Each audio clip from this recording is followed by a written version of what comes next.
প্রিয় দর্শক শ্রোতা, আজ 14ই আগস্ট বৃহস্পতিবার। প্রথম আলো উত্তর আমেরিকার সাপ্তাহিক সম্প্রচার টক অব দ্য উইক অনুষ্ঠানে আপনাদের স্বাগত জানাচ্ছি। আমি কুলসুম আক্তার সুমি। আমার সাথে কারিগরি সহযোগিতায় রয়েছেন HB রীতা। আজ আমাদের সাথে আছেন আন্তর্জাতিক মাতৃভাষা ইনস্টিটিউটের পরিচালক ও ভাষাবিজ্ঞানী অধ্যাপক ডক্টর মোহাম্মদ আসাদুজ্জামান। শুনবো তার কাছ থেকে প্রিয় জন্মভূমির কথা। প্রিয় দর্শক, প্রথম আলো ইউএসএ ফেসবুক পেজে লাইভ দেখা যাচ্ছে আজকের অনুষ্ঠানটি। আমাদের ওয়েবসাইট প্রথম আলো ny.com, আমাদের ইউটিউব চ্যানেল প্রথম আলো ইউএসএ শেয়ার করে, সাবস্ক্রাইব করে আমাদের সঙ্গে রাখুন। আপনিও সঙ্গে থাকুন। ফিরে যাচ্ছি আমাদের অতিথির কাছে। ডক্টর মোহাম্মদ আসাদুজ্জামান, আপনাকে আমাদের অনুষ্ঠানে স্বাগত। আপনাকেও স্বাগত, আমার শুভেচ্ছা, এবং যারা দেখছেন এই অনুষ্ঠান সবার প্রতি ভালোবাসা রইল। ধন্যবাদ। আহ, আমি প্রথমেই আপনার কাছে জানতে চাই, বাংলাদেশের বর্তমান পরিস্থিতি নিয়ে কিছুটা জানতে চাই। সংস্কারের যে অগ্রগতি হওয়ার কথা ছিল, মানুষের আশাবাদ ছিল, সেটি অনেকটাই ধীর বলে মনে হচ্ছে। এরই মধ্যে নির্বাচনের ঘোষণা দেওয়া হয়েছে। সংস্কারের আগেই নির্বাচন, এই বিষয়টিকে আপনি কিভাবে দেখছেন?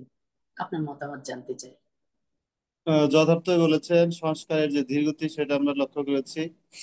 বিশেষ করে 5ই আগস্টের পরে যে সরকার গৃহীত হয়েছিল, জনদাবি জনপ্রত্যাশা ছিল যে একটি সুষ্ঠু অবাধ নির্বাচন তো হবেই, তার আগে কিছু সংস্কার দরকার।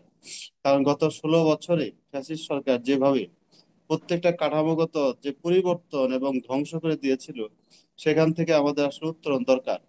এবং সেই উত্তরণ হতে হলে অবশ্যই কিছু মৌলিক সংস্কারের প্রশ্ন এসেছিল। বিভিন্ন সংস্কার কমিটি হয়েছে, সরকারের সদিচ্ছা ছিল, কিন্তু আমি বলবো যে এই যে ভগ্নদশা একটা দেশ, মানে একটা যুদ্ধ বিধ্বস্ত অবস্থার মতো, সেখান থেকে আসলে টেনে তুলতে তাদের সময় লেগেছে। অর্থনৈতিক ভাবে এখন একটা মোটামুটি একটা অবস্থানে রয়েছে, যেখানে ব্যাংক রিজার্ভ থেকে শুরু করে সবকিছুই খুবই শূন্যের কোঠায় গিয়েছিল প্রায়। সেইখানে এই সরকার তার বিভিন্ন মাধ্যম বলি, বিভিন্ন আহ, এই কাজের মধ্য দিয়ে সেটা আহ, আবার ফিরিয়ে এনেছে, অর্থনৈতিক অবস্থা একটা সচল আছে, দেশ চলছে ভালো। এবং আমি যদি ওই দিক দিয়ে বলি, এই একই সাথে সংস্কারের যে প্রশ্ন আসছে, সেই সংস্কার আসলে অনেকগুলো সংস্কার হাতে নিয়েছিল সরকার, কিন্তু কোনোটাই ওইভাবে শতভাগ সাফল্য লাভ করতে পারে। তবে আমি বলবো যে যদি এত সংস্কার হাতে না নিয়ে, মানে গুরুত্ব দিয়ে, প্রাধান্য দিয়ে যদি কয়েকটা, তিনটা বা চারটা বিষয় নিয়ে এগোতেন, তাহলে হয়তো আলোর মুখ দেখতো, এবং আহ, ধাপে ধাপে যে সংস্কারের যে উন্নয়ন, সংস্কারের যে সফল, সেটা হয়তো আমরা দেখতে পেতাম। তারপরেও আমি মনে করি যে বর্তমান সরকার, আহ আসলে অন্তর্বর্তীকালীন সরকার, অন্তর্বর্তীকালীন সরকারের এত কাজও না। তাদের মূল কাজ হচ্ছে একটি সুষ্ঠু সুন্দর নির্বাচন দেওয়া, অবাধ নির্বাচন দিয়ে তার ক্ষমতা হস্তান্তর করা। তো বর্তমান মাননীয় উপদেষ্টা যা আছে, উপদেষ্টা তো ঘোষণা দিয়েছেন ফেব্রুয়ারিতে নির্বাচন হবে, এবং সেই দিকেই বাংলাদেশ যাচ্ছে। এবং সব ধরনের প্রস্তুতি চলছে ইতিমধ্যে। নির্বাচন কমিশন থেকে আমরা দেখতে পাচ্ছি যে সব ধরনের আয়োজন, কিন্তু তফসিলও ঘোষণা করা হবে এর মধ্যে বলা হয়েছে। কাজেই সংস্কার চলছে একসাথে, তার সাথে নির্বাচনও চলছে, যুগপৎ ভাবে আসলে এগোচ্ছে দুটো জিনিস।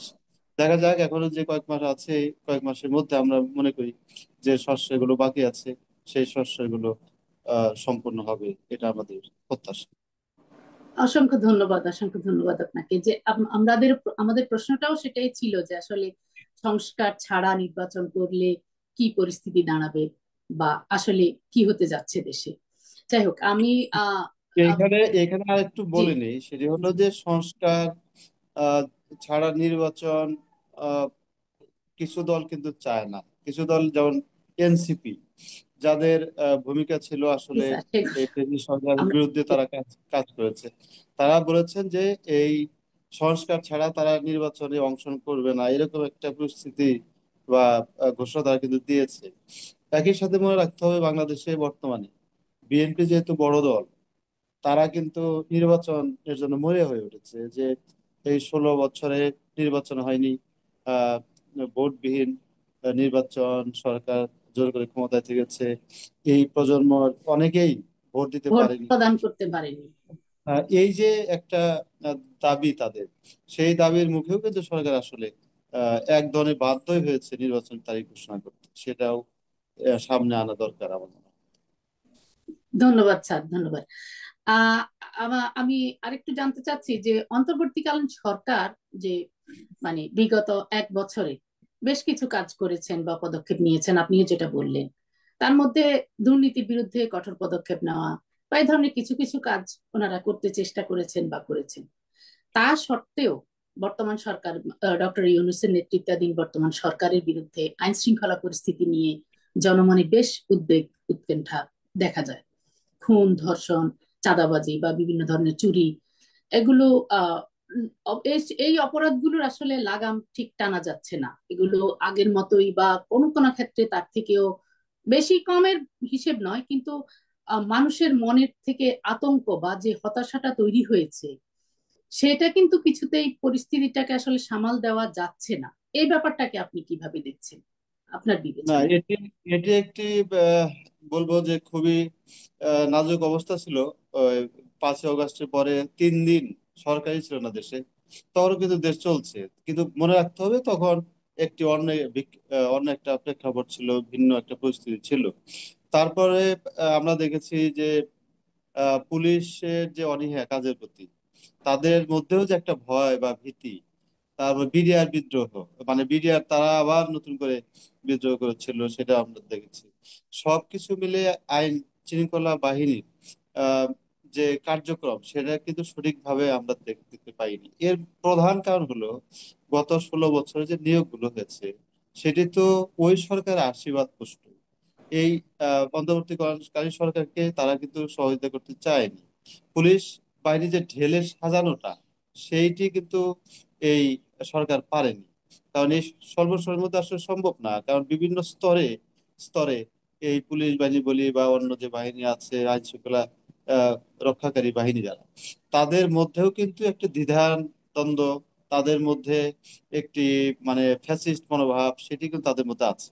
সবকিছু মিলে এই সরকার আসলে আইন শৃঙ্খলা পরিস্থিতিটাকে ওইভাবে নিয়ন্ত্রণ করতে নিয়ন্ত্রণ। পারেনি। কিন্তু স্বরাষ্ট্র বা উপদেষ্টা আমি দেখেছেন মহোদয়, উনি কিন্তু দিন রাত পরিশ্রম করে যাচ্ছেন যে কিভাবে এই অবস্থা থেকে উত্তরণ ঘটানো যায়। হয় কি, একটি দেশের অবস্থা যখন এরকম হয়, তখন প্রধান ভূমিকা পালন করে এই আইন শৃঙ্খলা বাহিনী। কিন্তু আইন শৃঙ্খলা বাহিনী এখনো আমরা ওই ধরনের কোনো দেখতে পাই না। এর মধ্যে কয়েকটি কারণ আছে। একটি কারণ হলো যে আইন শৃঙ্খলা বাহিনীর প্রতি মানুষের কিন্তু এক ধরনের বিদ্বেষ আছে, এবং কোনো আস্থা নাই, বিশ্বাস নাই। সেটি একটি কারণ। কারণ 5ই অগাস্টে আইন শৃঙ্খলা বাহিনীর যে ভূমিকা ছিল, আসলে নেতিবাচক ভূমিকাটাই ছিল প্রত্যেকটা বাহিনীর। আহ, আমি যদি আহ, দু একটা ক্ষেত্রে না বলি যে তারা তারা হয়তো ইতিবাচক ভূমিকা পালন করেছে বলে এই অবস্থা, বাংলাদেশ একটি ধ্বংসের হাত থেকে রক্ষা পেয়েছে, যদি বিশেষ করে সেনাবাহিনী যদি তাদের অবস্থান পরিবর্তন না করতো। তো পুলিশ বাহিনী আসলে আহ, যেভাবে শক্তিশালী হওয়া দরকার দরকার, যেভাবে কাজ করার কথা মাঠে আইন শৃঙ্খলা রক্ষা করার ক্ষেত্রে, এই বিভিন্ন ক্ষেত্রে আপনি যে কথাগুলো বললেন যে খুন, ধর্ষণ, হত্যা মামলা, এই যে বিষয়গুলোকে মানে গুরুত্ব দিয়ে বিবেচনা করে সে অবস্থার উন্নতি করা, সেটি কিন্তু এই বাহিনী পারেনি। তার পারেনি এই প্রধান কারণ হলো কয়েকটা। একটি হলো তাদের মনোবল ভেঙে গেছে 5ই অগাস্টের পরে। দ্বিতীয় হচ্ছে যে তাদের যে একটা সেট আপ ছিল দীর্ঘদিনের, অন্তত 16 বছরের, সেটা ভেঙে গেছে। আরেকটি হলো তারা নিজেরাও সহযোগিতা ভয়ের করতে মধ্যে আছে, চায়নি, ভয়ের মধ্যে আছে। নিজেরাই তারাও নিজেরাই ভয়ের সহযোগিতা মধ্যে করতে আছে। চায়। তারপরে আরেকটি হলো যে তাদের যে সহযোগিতার মনোভাব, সেটিও কিন্তু অনুপস্থিত। সবকিছু মিলে আইন শৃঙ্খলা পরিস্থিতি এরকম হয়েছে। আরেকটি হলো যখন এরকম একটা পরিস্থিতি হয় যে একটা সরকার দীর্ঘদিন ক্ষমতায় থাকার পরে যখন এভাবে পালিয়ে যায়, তার যে সতীর্থ যারা, তারাও কিন্তু আহ, এই বাহিনীকে নানাভাবে উস্কানি দেওয়ারও চেষ্টা করছে। এইটা একটি কারণ। মানে আমি যদি দু একটা কারণ বললে আসলে এটি হয়তো বোঝা যাবে না। অনেক কারণ মিলেই এই আইন শৃঙ্খলা বাহিনীর পরিস্থিতি এরকম হয়েছে। আইন আহ, নিজের হাতে তুলে নিয়েছে অনেক ক্ষেত্রে মানুষ, এবং সব ক্ষেত্রে মানে এই যে দীর্ঘদিনের যে মানুষের মধ্যে জনরোষ, বিক্ষোভ, তারপরে মানুষের যে আকাঙ্ক্ষা প্রত্যাশা, কোনো কিছুই তো আসলে ওইভাবে পূরণ করতে পারেনি। আর এই দায়গুলো বা আইন শৃঙ্খলা বাহিনীর ক্ষেত্রেও পড়ে গেছে। ধন্যবাদ স্যার। আপনি প্রসঙ্গক্রমে এনসিপির কথা নিয়ে এসেছিলেন। সে প্রসঙ্গে আসলে একটু জানতে চাই যে বর্তমান প্রেক্ষাপটে এনসিপির রাজনৈতিক অবস্থান এবং ভূমিকা আপনি কিভাবে মূল্যায়ন করেন? আহ 5ই অগাস্ট পরে আমরা লক্ষ্য করেছিলাম এবং প্রত্যাশাও করেছিলাম যে এনসিপি যে কাজটা করেছে, তাদের জীবন বাজি রেখে, তাদের যে দেশের প্রতি যে ভালোবাসা, সেই ভালোবাসা থেকে আমরা চেয়েছিলাম যে তৃতীয় একটা শক্তি বাংলাদেশে রাজনীতিতে হয়তো আবির্ভূত হবে। কিন্তু তারা সরকারেও থেকেছে, আহ, তারা বাইরেও, সরকারের বাইরেও একটি দল গঠন করার চেষ্টা করেছিল। এনসিপি এই জন্যই তো এসেছে। কিন্তু তাদের আসলে রাজনৈতিক কর্মকাণ্ড করার মতো যে সামর্থ্য বাংলাদেশে এখনো ওইভাবে হয়ে ওঠেনি। এবং তৃতীয় যে শক্তি, সেটাই আসলে তারা হতে পারবে বলে মনে হচ্ছে না এই নির্বাচন আপাতত। আরেকটু হলে তারাও অনেক ক্ষেত্রেই বিতর্কিত হয়ে গেছে। এর মধ্যে আপনার দেখেছেন যে বাসায় গিয়ে টাকা বা অর্থ আদায় করার যে একটা অপচেষ্টা সেখানে ভাইরাল হয়েছে, সেই বিষয়গুলো। এটি এনসিপির জন্য আসলেও নেতিবাচক দিক। আহ, একই সাথে আমি মনে করি যে তাদের ধীর স্থির ভাবে এগোনো উচিত ছিল। একটি সততা নিষ্ঠার সাথে যদি একটা দল গঠন করতে পারতো তারা একটু ওরা সময় নিয়ে, ওরা শুরুতে হয়তো অনেকটা অনেকটা লেজে গোবরে পরিস্থিতি তৈরি করে ফেলেছে বলেই আপনি মনে করছেন? একদম লেজে গোবরে অবস্থা তৈরি করেছে। জি। আমি এখানে আমার ব্যক্তিগত মত সেটি হলো, এনসিপি দায়িত্ব নেওয়ার পরেই তারা কিন্তু বিএনপি কে প্রতিপক্ষ হিসেবে নিয়েছে। সেই কারণে তাদের এই অবস্থা। কারণ আপনি বাস্তবতা বুঝতে হবে, বাংলাদেশের প্রেক্ষাপটে বর্তমান পরিস্থিতিতে অবশ্যই বড় দল হচ্ছে বিএনপি। আপনি বিএনপি কে বাইরে রেখে আপনি একাই সামনে এগিয়ে যাবেন, এটা আমার মনে হয় সম্ভব না। এনসিপি প্রথমেই ভুলটা করেছে এই জায়গায়, যে কারণে তারা তাদের দল গঠন করতে পারেনি। আবার বিএনপির সাথে যে একটি সমঝোতার মাধ্যমে কোনো কিছু আদায় করা, সেটাও পারেনি। আমি আরেকটি কথা এখানে বলবো যে এনসিপি যদি আহ ওরকম প্রজ্ঞাবান হতো, তাহলে বিএনপির সাথে অ্যালাইন করে বা সমঝোতা করে তারা যদি নির্বাচনে আসতো, অন্তত 15-20টা সিট যদি তারা পেত এবং সংসদে যদি তাদের অবস্থান থাকতো, তাহলে কিন্তু আমাদের জনমানুষের কথা তারা সংসদে গিয়ে উপস্থাপন করতে পারতো। সেই সুযোগটাও কিন্তু তাদের ভুলের কারণে আমি মনে করেছি হারিয়েছে। এটি বাংলাদেশের রাজনীতি সংস্কৃতির উন্নয়নের ক্ষেত্রেও যে ভালো দিক তা না। কারণ একটি দল শুধু একক সংখ্যাগরিষ্ঠতা পাবে বা রাজনীতি করবে, সেটি কিন্তু একটি ফ্যাসিস্ট মনোভাব তৈরি হয়। আমি বলছি না যে বিএনপি ফ্যাসিস্ট দলে পরিণত হবে, বিএনপি নিশ্চয়ই এই না। 16 বছরের শিক্ষা থেকে ভালো একটা কিছু করবে দেশের জন্য, সেটা আমরা আশা করি। জি স্যার। আমি যে প্রশ্নটি পরবর্তীতে করার জন্য চিন্তা করছিলাম সেটার অনেকটাই উত্তর আপনি দিয়েছেন। তারপরও আমি যদি প্রশ্নটা করি আপনাকে, সেটা হচ্ছে যে আগামী নির্বাচনে, যখনই নির্বাচনটা হবে, আমরা ইতিমধ্যে শুনেছি কবে নির্বাচন হতে যাচ্ছে বা এরকম কিছু। তো সেই নির্বাচনে রাজনৈতিক নেতৃত্বে আসলে কারা আসতে পারে, এবং যেই আসুক, বর্তমান যে সামাজিক রাজনৈতিক অস্থিরতা, সেই অস্থিরতা দূরীকরণে তারা কি ধরনের কাজ করবে, বা প্রথম এবং প্রধান কাজটি তাদের কি হবে বলে আপনি মনে করেন? না, এ- একটি বিষয় হলো যে অন্তর্বর্তীকালীন সরকার আসলে এটা দীর্ঘমেয়াদী সরকার না। যে কারণে এই অস্থিরতা তৈরি হয়েছে। একটি নির্বাচন এর পরে যে সরকার গঠিত হবে, একটি রাজনৈতিক সরকার, সেই সরকারের দায় পড়বে আসলে আইন শৃঙ্খলা পরিস্থিতি ফিরিয়ে আনা। এবং সেই সরকারের যেহেতু বিভিন্ন স্তরে তাদের একটা সেট আপ আছে, কাজে তারা এটা পারবে, এটা আমরা আশা করি। এবং বর্তমান রাজনীতিতে যে ক্ষমতায় আসুক মানে হচ্ছে যে এখন সুষ্ঠু নির্বাচন হলে, অবাধ নিরপেক্ষ নির্বাচন হলে বিএনপি সরকার গঠন করবে, এরকমই বাংলাদেশের মানুষ ভাবছে। সেখানে বিএনপি একটা বড় দায় হবে আইন শৃঙ্খলা বাহিনী কেউ সঠিকভাবে কাজে লাগানো এবং আইন শৃঙ্খলা পরিস্থিতি উন্নয়ন করা। তা বিএনপি 31টি দফা দিয়েছে, আপনি নিশ্চয়ই খেয়াল করেছেন। সেই 31টি দফায় বাংলাদেশের মানুষ যেভাবে বিভিন্ন ক্ষেত্রে উন্নয়নের কথা বলছে, সংস্কারের কথা বলছে, এ- সেই বিষয়গুলো সেখানে কিন্তু প্রতিফলিত হয়েছে। অন্যান্য দল যেগুলো আছে, ছোটখাটো দল মিলে তারা একটা অ্যালাইন আহ, ভাবে, অর্থাৎ সমঝোতা করে তারা এককভাবে একসাথে নির্বাচন করার একটা চেষ্টাও কিন্তু তারা চালাচ্ছে। তাদের ম্যানিফেস্টোতেও কিন্তু এই আইন শৃঙ্খলা বাহিনী থেকে শুরু করে দ্রব্যমূল্য নিয়ন্ত্রণ, কিংবা বৈদেশিক আহ, ঋণ হ্রাস করা, মাথাপিছু আয় বৃদ্ধি করা, এই বিষয়গুলো কিন্তু তাদের ম্যানিফেস্টোতে আছে। কাজেই আহ, যেই দল সরকার গঠন করুক না কেন, কিন্তু রাজনৈতিক একটি দল যখন আসবে, তখন আমরা আশা করি যে আইন শৃঙ্খলা বাহিনীর উন্নত হবে এবং বাংলাদেশের বর্তমান যে সংকট, যে সমস্যা, সেটা অবশ্যই নিরসন হবে। এবং একের পর এক আমরা যে আইন শৃঙ্খলা বাহিনীর অবনতি দেখছি, মানুষ যার যা ইচ্ছা তার মতো করে চলার চেষ্টা করছে, এই জিনিসটা তো হবে না। আরেকটি বিষয় আপনি দেখবেন যে গত 5ই আগস্টের পরে মানুষ একটার পর একটা, এক একটা সংগঠন, একটা প্রতিষ্ঠান বিভিন্ন কিন্তু দাবি রাস্তায় দাওয়া নিয়ে নেমেছে। দাবি দাওয়া বিভিন্ন নিয়ে দাবি দেওয়ার ক্ষেত্রে তারা রাস্তায় নেমেছে। রাস্তায় নেমে এবং এসেছে। এখনো এখনো আমরা বারবার দেখছি সচিবালয় ঘেরাও করছে, এখনো এখনো মানে রাস্তাঘাট বন্ধ করে রাখছে তাদের দাবির প্রেক্ষিতে। এই যে একটা অচল অবস্থা, এটা নিরসন করার জন্য অবশ্যই রাজনৈতিক সরকার দরকার। যে সরকারি ক্ষমতায় আসুক, সেই সরকার এই বিষয়গুলো ভালোভাবেই দমন করতে পারবে, ভালোভাবে আসলে সুরাহা করতে পারবে বলে আমরা মনে করছি।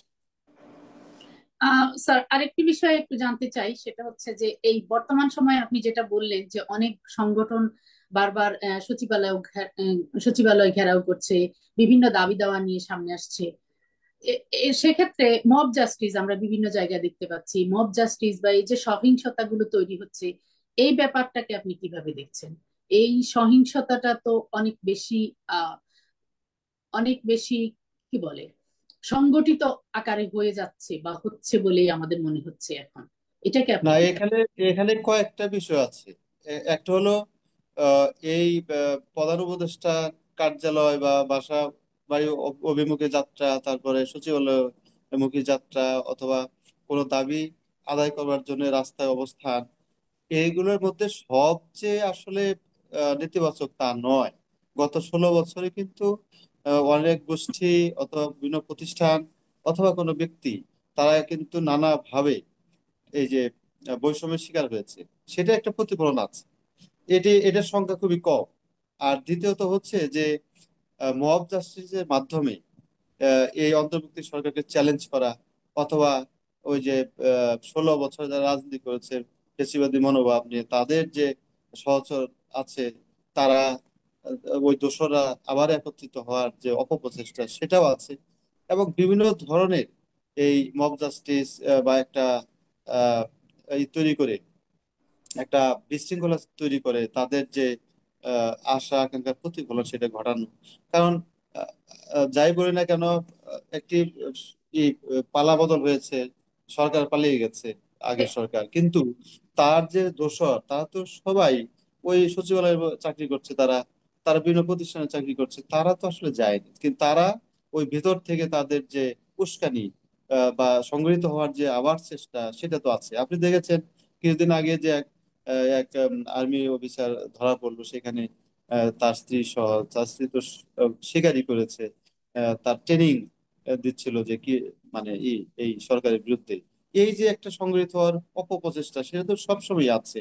এবং এখান থেকে আহ আসলে শিক্ষা নিতে হবে। বর্তমান সরকার যতটা পেরেছে তারা কিন্তু চেষ্টা করছেন যে এটা দমন করে আহ, মানুষের জনকল্যাণমূলক একটি রাষ্ট্র উপহার দেওয়া সেই নির্বাচনের মাধ্যমে।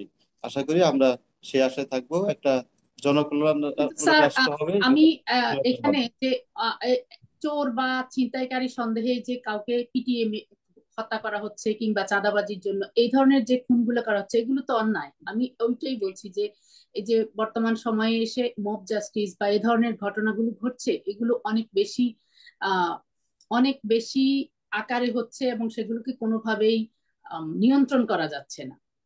এটা তো অবশ্যই অন্যায়। আহ, না, ছিনতাইকারী নাম দিয়ে অথবা এই বিভিন্ন ভাবে মব জাস্টিস করে মানুষকে হত্যা অথবা নির্যাতন, এটা তো কোনোভাবেই কাম্য নয়। আহ, এটি তার মানে অবশ্যই হচ্ছে অবশ্যই আইন ফ্যাসিবাদের শৃঙ্খলা ছায়াটা, বাহিনীকে এটা দায়িত্ব না, নিতে হবে। তার আইন মানে শৃঙ্খলা হচ্ছে এইভাবে যখন এই মব জাস্টিসটা যখন মানুষকে সন্দেহের বশে পিটিয়ে হত্যা করা হচ্ছে, তার মানে হচ্ছে ফ্যাসিবাদটা অন্য কোনো ছায়ারূপে আবার রয়েই গেছে। সেটা কিন্তু যে আকাঙ্ক্ষা থেকে মানে এই আন্দোলন হয়েছে, ফ্যাসিবাদ নিপাত করা হয়েছে, সেটা কিন্তু রয়ে গেছে কোনোভাবে, এটাই বলতে চাচ্ছি। একদম একদম, কারণ ওই যে আমি যেটা বললাম যে বিভিন্ন তারা সংগঠিত হওয়ার চেষ্টা করছে, এবং এগুলো এটা এক এক ধরনের মব জাস্টিস বলেন বা একটা বিশৃঙ্খলা সৃষ্টি করার মাধ্যমে এই সরকারকে একটু বিপদে ফেলা, তাদের যে স্বার্থ হাসিল করা, সেই জন্যই তারা এই সমস্ত কাজকর্ম করছে, এবং তারা তো বিভিন্ন জায়গা থেকে প্রণোদনাও পাচ্ছে আসলে, সেটাও একটা কারণ। আসলে না, সরকারকে যারা সরকার যাদেরকে বিতাড়িত করে এই সরকার গঠিত হয়েছে, তারা এই সরকারকে সমস্যায়, কিংবা তারা এই সরকারকে ব্যর্থ করার চেষ্টা করবে, এটা খুব স্বাভাবিক। তাহলে এই ব্যর্থতাটাকে রুখে দিতে পারছে না সরকার, এটা কি তাদের ব্যর্থতা নয়? এটা আমি এটা বলতে চাচ্ছি। এটা মূল কারণ হচ্ছে যে যেটা বললাম যে রাজনৈতিক একটা সরকারের নানা ধরনের স্তর থাকে, বিভিন্ন স্তরে তার সহযোগী থাকে, তারা কাজ করে বিভিন্ন পর্যায়ে। এই রাজনৈতিক সরকার তো সে নাই সেটা। প্রথম থেকে যদি আমি আরেকটু মানে পেছনে যাই, তাহলে আমি বলবো যে সরকারের প্রথম দিকেই কঠোর হাতে হওয়ার এটা দরকার নিয়ন্ত্রণ ছিল, করা উচিত অনেক ছিল। কঠোর হওয়ার কিন্তু দরকার। প্রথম দিকে এতটা নমনীয় ছিল যে তারা যেখানে যা হচ্ছে তাদের দাবি দেওয়া মেনে নিচ্ছে, কোনো কোনো অন্যায় দাবি দেওয়া সেটাও মেনে নিচ্ছে। আবার কোনো কোনো জায়গায় যে কোনো ধরনের বিচার হচ্ছে না, বিচারহীনতার সংস্কৃতি শুরু হয়ে গেছে প্রথম দিকে, খুবই নমনীয়, তারা কি করবে না করবে বুঝতে পারছে না, এরকম একটা পরিস্থিতির মধ্য দিয়ে কিন্তু দেশ গেছে কয়েক মাস। তো সেই সুযোগে কিন্তু এখনো তারা সেই মব জাস্টিস বলুন, অন্যায়ভাবে কাজ করা, বিশৃঙ্খলা সৃষ্টি করা, বিভিন্ন জায়গায় অপতৎপরতা চালানো, সেই বিষয়গুলো তারা চালিয়ে যাচ্ছে। কিন্তু প্রথম দিকে যদি তারা শক্ত হাতে দমন করতো, আইন শৃঙ্খলা বাহিনীকে যদি নির্দেশ দিয়ে আইন শৃঙ্খলা বাহিনীকে যদি মাঠে নামে রাখতে পারতো সেভাবে, তাহলে কিন্তু এই মব জাস্টিস বলুন বা এই বিশৃঙ্খলা কোনোভাবেই সৃষ্টি হয় না। সেটা আমি বলবো যে এক ধরনের ব্যর্থতা। ধন্যবাদ স্যার। আমরা অনেকক্ষণ রাজনীতি এবং দেশ প্রসঙ্গে ছিলাম, তা এবার একটা আমরা ভিন্ন প্রসঙ্গে আলোচনা যাই। সেটা হচ্ছে, আপনি একজন সাহিত্যের মানুষ, সেই প্রেক্ষাপটে অর্থাৎ সেই দৃষ্টিকোণ থেকে এই প্রশ্নটা যে বর্তমান সময়ে সাহিত্য চর্চায় যে প্রযুক্তির ব্যবহার, বিশেষ করে এআই নির্ভর লেখালেখির যে প্রসার হচ্ছে, এই বিষয়ে আপনার মতামত কি? অনেকে মনে করেন যে এই নির্ভরতা অর্থাৎ এআই নির্ভরতাটা গভীর পাঠ এবং সৃজনশীল চিন্তাকে ক্ষীণ করে দিচ্ছে, বা সৃজনশীল চিন্তাকে নিরুৎসাহিত করছে। এই ব্যাপারে আপনি কি মনে করেন? আপনার মতামত কি? বিজ্ঞানের সূত্রই তো আমরা পড়েছি যে বিজ্ঞান আমাদের আহ দিয়েছে বেগ, দিয়েছে বিষ, কেড়ে বেগ নিয়েছে কেড়ে আবেগ, নিয়েছে তাই না? আবেগ। হ্যাঁ। এখন সাহিত্য তো আসলে আবেগের বিষয়। আর সাহিত্য আবেগ ছাড়া তো আর সাহিত্য হয় না। রবীন্দ্রনাথের একটা কথা আছে যে দুঃখ না থাকলে দুঃখ বোধ জন্মাবে কি করে। তো কাজেই সাহিত্য তো এটা আহ, আসলে কোনো যান্ত্রিক নির্ভর হতে পারে না। কারণ মানুষের জীবন যখন যান্ত্রিক হয়ে যায় তখন কিন্তু মানুষ আসলে সাহিত্য, সঙ্গীত, এই বিষয়গুলো তারা চর্চা করে বা এটা স্বাদ আস্বাদন করতে চায়। সেখানে এআই ব্যবহার বর্তমানে একটি খুবই গুরুত্বপূর্ণ একটা জিনিস। আর্টিফিশিয়াল ইন্টেলিজেন্স সারা বিশ্বে এটি এটি চলছে। সব এটা জায়গায় মানুষের বাস্তবতা, মানুষের জীবনে এটা লাগবেই, বর্তমান জীবন বাস্তবতা মেনে নিতে হবে। বাস্তবতা। কিন্তু একই সাথে মনে রাখতে হবে আমরা সবকিছু যাতে যন্ত্র নির্ভর না হই। কারণ সাহিত্য জীবনের কথা বলে, সুন্দরের কথা বলে, আহ, এবং এই সাহিত্যই মানুষকে, মানুষের মনের খোরাক যোগায়। কাজেই অর্থের সাথে হয়তো এআই সম্পর্কটা বেশি থাকবে অর্থ উপার্জনের ক্ষেত্রে, অর্থ উপার্জন। কিন্তু মনের খোরাক যোগানোর ক্ষেত্রে যাতে এআই এর ব্যবহারটা বেশি না হয়। আমরা দেখতে পাই ইদানিং যে অনেকেই গান গায় ওই এআই দিয়ে। আহ, মানে সবাই যদি আমরা শিল্পী হয়ে যাই, সবাই যদি আমরা সাহিত্যিক হয়ে যাই, তাহলে তো সমস্যা। শ্রোতা তাহলে হবে, পাঠক পাবো কোথায় তাহলে আমরা? শ্রোতা পাঠক হবে কে, দরকার। পাঠক হবে কে? হ্যাঁ। হ্যাঁ, এবং আপনি দেখবেন যে আসলে যারা যন্ত্র নির্ভর সাহিত্য রচনা করছে তাদের সাহিত্যিক মানটা কেমন, সেখানে কিন্তু মানের কোনো প্রশ্ন থাকে না।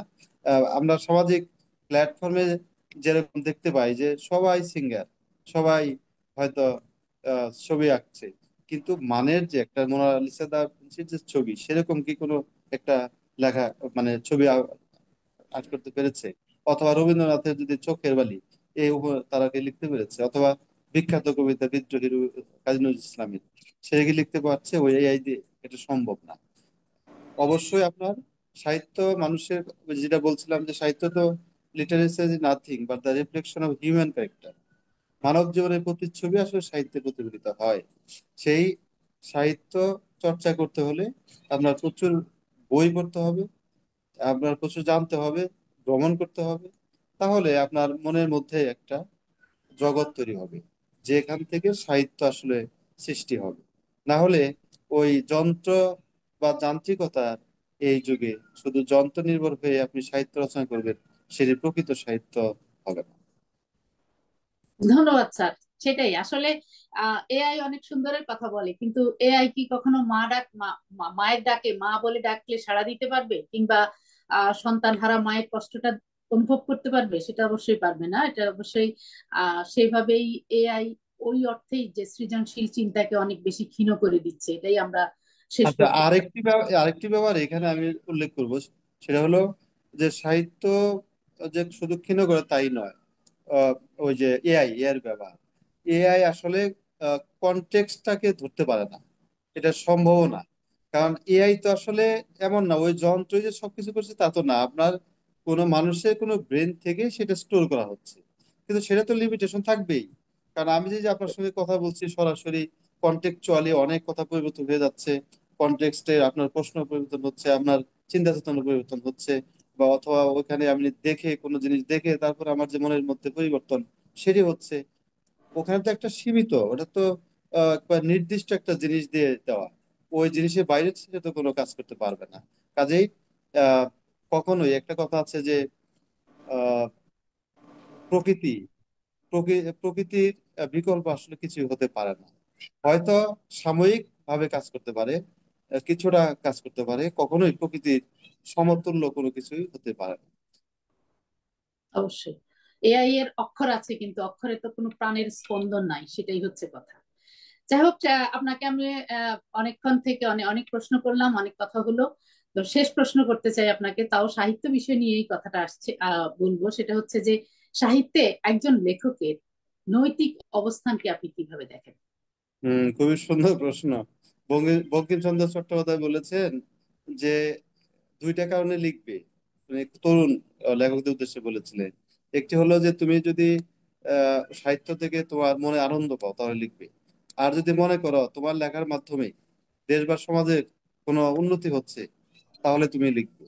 এখান থেকে তো বোঝা যায় যে আসলে একজন লেখকের কি কাজ। তার মানে সমাজ পরিবর্তনে কিন্তু একজন লেখকের বড় একটা ভূমিকা থাকে। কারণ সাহিত্যের মাধ্যমেই কিন্তু যত আন্দোলন হয়েছে আমাদের, আমি যদি আমাদের বাংলাদেশের প্রেক্ষাপটে বলি, দেখুন ব্রিটিশ 1947 সালে যে দেশভাগ, 1952 সালে ভাষা আন্দোলন, 71 সালে স্বাধীনতা, 2024 সালে এসে আমরা যে বৈষম্য বিরোধী আন্দোলন দেখলাম, এক দফা এক দাবি শেষ পর্যন্ত সরকার পতন, সে আন্দোলনেও কিন্তু এই সাহিত্য একটা বড় ভূমিকা ছিল। সবচেয়ে বড় বাক্য যেটা ছিল যে গুরুত্বপূর্ণ, বুক পেতেছে গুলি কর, বুকের ভিতরে অনেক জল, বুক পেতেছে গুলি কর।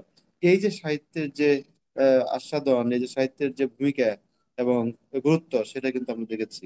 আরেকটি কথা আছে যে আলবার্ট কামু, সাহিত্যিক, আপনি জানেন, সে বলছেন কেমন? যে the purpose of the writer is two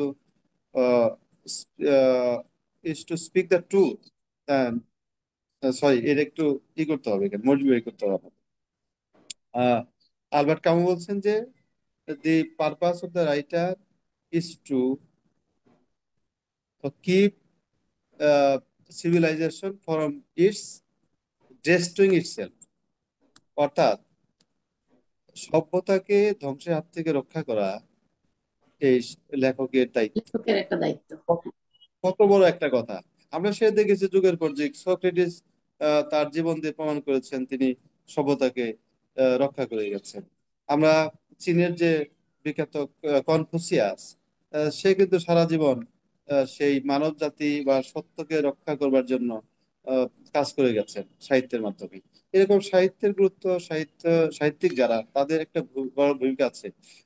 বর্তমান বিশ্বে সবচেয়ে আহ আলোচিত এবং গুরুত্বপূর্ণ ব্যক্তি, জ্ঞানী ব্যক্তি ধরা হয় আব্রাহাম নোয়াম চমস্কি।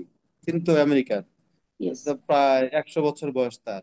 তিনি একটি কথা বলেছেন যে uh, the responsibilities of the intellectual is to speak the truth and expose lies. অর্থাৎ আপনি সত্য কথা বলবেন আর মিথ্যা প্রকাশ করবেন। সাহিত্যিকদের কাজ কিন্তু এটাই। যারা জ্ঞানী, যারা আসলেও বুদ্ধিমান, তাদের কাজ কিন্তু এটাই, যে আপনি সত্যকে প্রচার করবেন। কাজী নজরুল ইসলাম বলছেন যে আমার কর্ণধার আমি, আমার কর্ণধার আমি, আমাকে পথ দেখাইবে আমার সত্য। এই সত্যকে ধারণ করা কাজে রবীন্দ্রনাথ যেমন বলছেন যে সত্য যে করিনি করিনি ভালোবাসি না। এই কবি সাহিত্যিকদের আসলে এই সত্যকে ধারণ করতে হয় এবং সমাজকে পরিবর্তনের ভূমিকা রাখতে হয়। পরিবর্তন এবং সমাজের মানুষকে ধ্বংসের হাত জাগ্রত থেকে করতে রক্ষা হবে। করতে হবে এবং পরিবর্তন করতে হবে, আলোর জি। দিকে পরিবর্তন। ধন্যবাদ কাজে স্যার। মানুষ। আহ, আমরা শেষ করে দিচ্ছি। শেষ শেষ পর্যায়ে আপনাকে আমি যা বলতে চাইছিলাম যে আমাদের দর্শকদের উদ্দেশ্যে আপনি কিছু বলবেন, তার আগে আমাদের একজন দর্শক একটা প্রশ্ন করেছেন, সেটা আপনাকে একটু বলছি। সেটা হচ্ছে যে ক্ষমতায় যাওয়ার আগেই বর্তমান বিএনপির দলীয় নেতা কর্মীদের মধ্যে যে ধরনের মনোভাব বা যে ধরনের আহ কি বলে বিশৃঙ্খলা তৈরির প্রবণতা দেখা যাচ্ছে, ক্ষমতায় গেলে তাদের অবস্থা কি হবে, এই বিষয়ে আপনার একটা মূল্যায়ন চেয়েছেন। এটা বলে তারপর আপনি দর্শকদের উদ্দেশ্যে কিছু বলবেন। খুব যথার্থ প্রশ্ন। সেই প্রশ্ন আমাদের সবারই আসলে, সমস্ত বাংলাদেশের মানুষের আছে। এর কারণটা হলো যে ক্ষমতা যাওয়ার আগে যেরকম মানে এক ধরনের ক্ষমতা ক্ষমতা পেয়ে গেছি, লিপ্ত ক্ষমতা লিপ্ত পেয়ে হয়ে গেছি, সেরকম একটা লিপ্ত হয়ে যে মনোভাব ধরনের প্রকাশ। কার্যক্রম শুরু করেছে আসলে হ্যাঁ, বিএনপি অনেক জায়গায় নেতিবাচক দিক আমরা দেখতে পেয়েছি। একই সাথে অনেক নেতাকর্মী বহিষ্কার হয়েছে, সেটা আমরা দেখতে পেয়েছি। তো কাজেই দেশ চালানোর জন্য বিএনপি যদি আসলে সরকার গ্রহণ করতে পারে, তাহলে তাদের এই মনোভাব থেকে দূরে আসতে হবে। তাদের আসলে সমাজের জন্য কাজ করতে হবে, কারণ 16 বছরে যা করেছে সরকার, এই বিএনপি এসে যদি তাই করে, তাহলে এই পরিবর্তন কোনো ধরনের পরিবর্তন হবে না। এই জন্য কিন্তু মানুষ প্রাণ দেন 24-এর আহ গণ অভ্যুত্থানে। মানুষ অনেকে প্রাণ দিয়েছে, যেমন সংসার সংহার হয়েছে, অনেকেই তাদের যে আহ, মানে মানবতার জীবন যাপন করছে, কারণ হাত নেই, পা নেই, চোখ নেই, এরকম অবস্থা তৈরি হয়েছে। তো সেই ক্ষেত্রে বিএনপির যে অবস্থান বর্তমানে, এটা আমরা আশা করি যে আরো সুদৃঢ় হবে, অবস্থানটা ভালো হবে, দেশের কল্যাণে তারা কাজ করবে। আসলে একটি বড় দল হিসেবে সেই জন প্রত্যাশা তারা পূরণ করবে। যথার্থ প্রশ্ন করেছে, আপনাকে ধন্যবাদ জানাই। আরেকটি হলো যে আমি একটি কথাই বলবো দর্শকদের উদ্দেশ্যে, আসলে সত্যকেই আমাদের ধারণ করতে হবে। শেষ পর্যন্ত সত্যই টিকে থাকে, সেটি সাহিত্যে হোক, রাজনীতিতে হোক, অথবা ব্যক্তি জীবনে হোক। মানুষ যদি তার অবস্থান থেকে দূরে যায়, মানুষের কল্যাণে যদি মানুষ আত্মনিবেদিত না হয়, তাহলে আমাদের এই মানব জীবন আসলে বৃথা হয়ে যাবে। আমরা দেখেছি ফিলিস্তিনে মানুষ হত্যা হচ্ছে, আমরা দেখেছি সারা পৃথিবীতেই হচ্ছে বিভিন্ন সারা জায়গায়। বিশ্বে নির্যাতন, নিপীড়নের চিত্র আমরা দেখতে পাচ্ছি। সেখানে যদি মানুষ মানুষের পাশে না দাঁড়ায়, বড় দেশগুলো যদি আসলেই মানবিক না হয়, তাহলে মানুষের যে আর্তনাদ, চিৎকার, সেটি কমবে না, বরং বাড়বে। আমি আজকে এই অনুষ্ঠানের মাধ্যমে বলতে চাই, মানুষ মানবিক হবে, মানুষ সত্যবাদী হবে, সত্যকে অন্বেষণ করবে, মিথ্যাকে বাদ দিয়ে একটি সুন্দর পৃথিবী গড়ে তুলবে। আপনাদের সবার প্রতি ভালোবাসা রইল। সবাই ভালো থাকবেন, সুস্থ থাকবেন। বাংলাদেশের মানুষের পক্ষ থেকে আমেরিকাবাসী যারা আছেন, বিশেষ করে বাংলা ভাষী মানুষ, তাদের সবার প্রতি শ্রদ্ধা, সম্মান এবং আগামী ভবিষ্যৎ ভালো হোক, এই প্রত্যাশা রাখছি। আপনাদের সবাইকে ধন্যবাদ। আপনার মাধ্যমে আমরাও আমাদের দেশবাসীর জন্য ভালোবাসা এবং শ্রদ্ধা জ্ঞাপন করছি। আমরা আসলে শারীরিকভাবেই প্রবাসে অবস্থান করি, কিন্তু মনটা আমাদের আসলে দেশেই পড়ে থাকে, আমরা সারাক্ষণ সেখানেই থাকি আসলে। ধন্যবাদ আপনাকে আমাদের সাথে এতক্ষণ সময় দেওয়ার জন্য। দেশ, সাহিত্য এবং বর্তমান সময়ের লেখালেখি, লেখার নৈতিক অবস্থান ইত্যাদি সবকিছু সম্পর্কে আমাদেরকে মূল্যবান আলোচনা শোনানোর জন্য আপনাকে অনেক অনেক ধন্যবাদ। প্রিয় দর্শক, অনুষ্ঠান শেষের দিকে আবারও বলছি, আমাদের অনুষ্ঠানটি লাইক দিয়ে শেয়ার করে আমাদের সঙ্গে থাকুন। আপনারাও আমাদেরকে সঙ্গে রাখুন, আমরা অনুপ্রাণিত হব। আসছে বৃহস্পতিবার রাত 9টায় আবার দেখা হবে টক অফ দ্য উইকের নতুন কোনো অনুষ্ঠানে। ততদিন পর্যন্ত ভালো থাকুন। জীবন আনন্দের হোক, ভালোবাসার হোক। শুভ সময়, শুভরাত্রি।